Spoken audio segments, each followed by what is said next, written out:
So last week, I was contacted by a reliability engineer to come and do an assessment of their plant.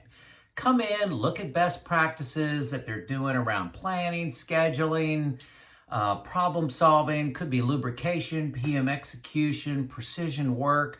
Really, this plant was at the beginning of their reliability journey, and they've heard the best place to start is with an assessment to come in and give them a score on, 30, 40, whatever the consultant uses, best practices, and give them a score and let them know where they're at as a line in the sand and say, okay, this is where we're going or where we're at, and then talk about what's possible. So what did I tell this reliability engineer? Hey folks, this is Joe Kuhn of Lean Driven Reliability, bridging the gap between the best practices that you've learned about, you know how to do, but just can't figure out how to get it done in your culture. That's what I'm trying to do here today with this video. So what was my response to this reliability engineer? Save your money. I actually did give them a price to come in and do an assessment. And for me to come to a small to medium-sized plant, spend a week there doing the assessment, various aspects, I won't go into those details, but travel, all my expenses, plus my fee, it's about $20,000, which actually is very cheap compared to a lot of consultants. I've been to plants where they actually had somebody else do a consultant or an assessment, and it was $200,000. And that's a lot of money to tell you that you have problems. Basically says, hey, you've got some work to do. That's pretty hefty price to pay for that information. Most of this information you kind of know already. So why are you paying somebody to give you an assessment? I'll tell you in this a little bit later on where I think assessment adds value and where it does not. So reliability assessments, what I want you to hear is they are good, very good, but at the right time, okay? Now, a concept you must get, okay, is every single reliability tool, every best practice, every change you're trying to drive in the reliability space is targeting a waste. So you're wasting, labor hours, you're wasting the asset. Maybe you've got a gearbox that doesn't go its full life. That's a waste. It has unplanned downtime. That's a waste. The maintenance takes too long. That's a waste. Everything is a waste that you're targeting with your reliability best practices and changes. Everything. Condition monitoring, preventive maintenance, problem solving, it's all waste, waste, waste. You need to understand that. Okay. Best practices, folks, let's be honest, they're generally known. You know what to do. They're easily accessed on YouTube, like here. There are websites that you can go to. There are publications, books, magazines. It's very easy to get best practices. The hard thing is, how do you execute in your culture? Okay, and that's what I have significant years of experience doing. And then retired to consult in this space to make a difference. So you know the waste in your plant. A lot of opinion, a lot of your KPIs point you in the direction of where the waste is. I strongly encourage a process called chalk circle observation to add intense observation to your data set, because I'm telling you, it will completely change the actions you take. So by adding observations directed from your opinion and KPIs, but add that observation, and then you know the waste, and then you can apply the best practices to that waste. You know the best practices, you apply them to the waste that's in your plant, the top waste, the ones that will have high impact. In doing this, what you'll do is you'll front load your savings. You don't put in a best practice and hope you get a result. You put in a best practice that is targeting waste that you have in your plant. Say, for example, it's planning and scheduling. So maybe you send a planner to some training on planning and scheduling.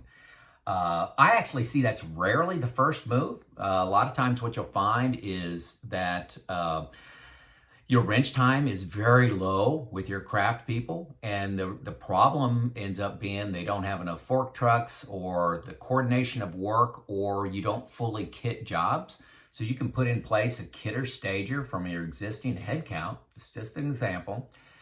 And you can take your wrench time from 12, 13, 14% to 30% in a matter of weeks.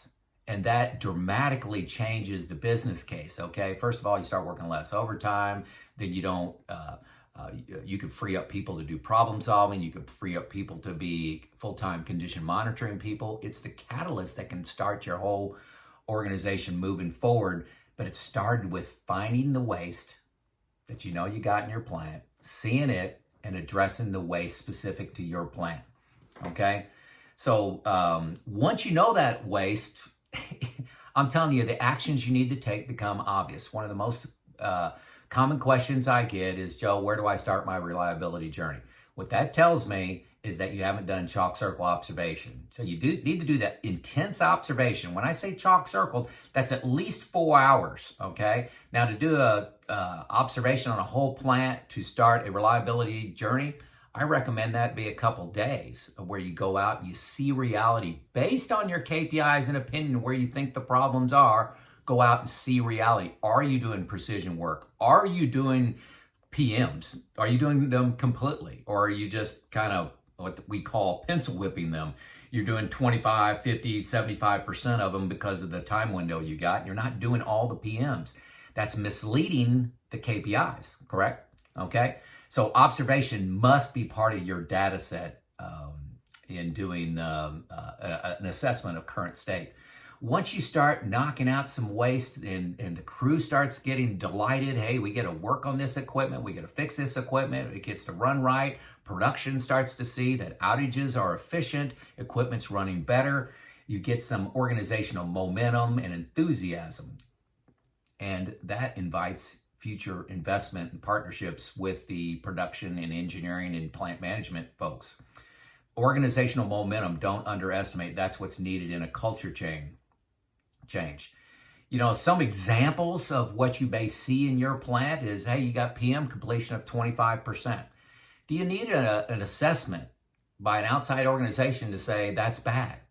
You don't need that. You know it's bad, okay? Wrench time is 15% because of parts or work instructions or coordination with production. You don't need somebody outside to tell you that. Lack of precision in lube. You don't need somebody outside to tell you that, you know, you got 14 lube points and you're doing 8 of them. Or you're putting in the wrong lube. You're putting in the wrong amount of lube. You don't need somebody from the outside telling you that. Get that stuff in order before you ask for an assessment. So after you get the basics, and you're doing the basics that, you know, the things that you know you got to fix, that may be time for an assessment. It's really, an assessment is a good tool for coming in to say, hey, you may not have noticed, Joe, but you got a gap over here. You got a gap over here. But when you got 100 gaps, you don't need anybody to tell you you got 100 gaps. You need to get that down to you know, a reasonable number. Maybe it's like under 10, and then you bring in an outside expert to say, here's the gaps in those 10. Here's where I recommend you work on them. But if everything's bad, you don't need help telling you that everything's bad, and you don't need to pay for that. Okay, it helps you learn new opportunities. So, in just my estimation, somewhere 2-3 years down the road of starting a reliability journey, you may want to do an assessment, or maybe not. I'm not really that high on it. What you're trying to do with a reliability culture is creating a culture that attacks waste. It's that simple. Let's not make reliability hard. It is an organization that attacks waste. And you have all these best practices that are tools to help you attack waste, okay? And the more you're trained on waste, the more you see. So whenever you run out of waste and you say, hey, I think we're pretty good, we need some help to go to the next level, then that may be opportunity for an assessment. I do advise getting a coach through this entire journey. Folks, it will give you confidence in your actions. It'll ensure you know your current state. You know, having a coach that says, hey, you know, watch out for this, or let's make sure we look over here. Just help you guide, take years off your transition Also, one of the big benefits I see with clients of mine is it provides proven solutions to obstacles. Very common obstacle. We don't have enough people. Joe, we want to start a reliability journey. We want to start a PDM team, but we need to hire 5 people first. Okay. What do I do when I need people? I can't start. We keep kicking this can down the road year after year because we need 5 people. We're short.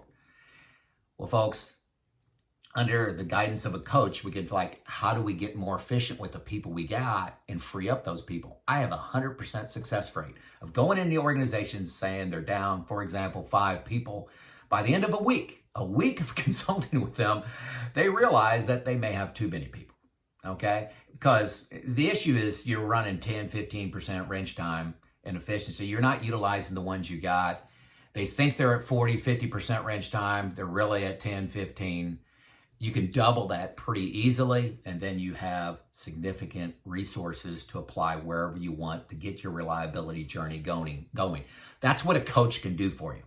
Do whatever you want. I like to do virtual coaching because, hey, I'm 99% retired, but I like to do virtual coaching because I know it can help, and it's extremely cost effective, and it drives significant results. A reliability assessment can do a good thing. Coming back to that, I do not recommend doing one at the beginning of your journey because it's very expensive. I'd rather spend that money elsewhere, maybe on getting your assets in better shape. Like if you're starting with lubrication, maybe to buy some breathers and buy some sight glasses and put on some training of people. I'd far rather do that than do assessment to say, hey, you've got problems. Paying $100,000, $200,000 to say you have problems doesn't do much value. So anyway, but I do recommend a coach, and if you'd like to talk to me a little bit, there's a link below to secure an hour of my time. I love helping people, and I think I got very competitive rates. So anyway, begin your journey. Folks, this really isn't that hard. Start with a focus on waste. And I'm telling you, there's a target-rich environment out there. You'll get some significant gains. Do a reliability assessment, maybe a couple years down the road. This is Joe out.